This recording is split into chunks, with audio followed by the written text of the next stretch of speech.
Hi friends, இன்றைக்கி காலையிலே வந்து லஞ்ச் வேலை டிஃபன் வேலை எல்லாமே முடிச்சிட்டேன். பூண்டு குழம்பு வச்சுட்டு உருளைக்கிழங்கு செஞ்சுட்டேன் லஞ்சுக்கு. சாதம் மட்டும் மதியம் வடிக்க சொல்லிட்டேன் என் ஹஸ்பண்டை. காலையிலேக்கு வந்து சட்னி வச்சுட்டு இட்லிலாம் செஞ்சு வச்சுட்டு எங்கே கிளம்பிட்டோம்னா எங்கள் மாமா பொண்ணுக்கு கல்யாணம் நெக்ஸ்ட் மந்த். அதனால் வந்து லெஹங்கா எடுக்கலாம்னு சவுகார்பேட்டை தான் கிளம்பிட்டோம்.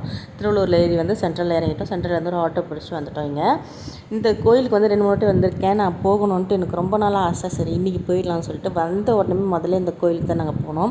உள்ளே போகும்போது முக்காடு போட்டு தாம்மா உள்ளே போகணும்னு சொல்லிட்டாங்க. நல்லா முக்காடு போட்டு வந்தோம். இது நல்ல ஒரு புது எக்ஸ்பீரியன்ஸாக இருந்தது. இந்த கோவில் வந்து சவுகார்பேட்டையில் இருக்கிற பெரிய ஜெயின் கோவில். உள்ளே போயிட்டு சாமியெல்லாம் கும்பிட்டுட்டு வந்துட்டோம். என்னதான் வந்து வெளியில் இருந்து பார்த்தாலும் உள்ளே என்ன இருக்குன்னு ஒரு க்யூரியாசிட்டி இருக்கும்ல, அது வந்து இன்றைக்கி எங்களுக்கு தீர்ந்துடுச்சு. உள்ளே போய் நல்லா இருந்தது. சாமியெல்லாம் கும்பிட்டு முடிச்சுட்டு லெஹங்காலாம் எடுத்துட்டோம். லெஹங்கா வந்து ரிசப்ஷன் அன்றைக்கி நான் காட்டுறேன்.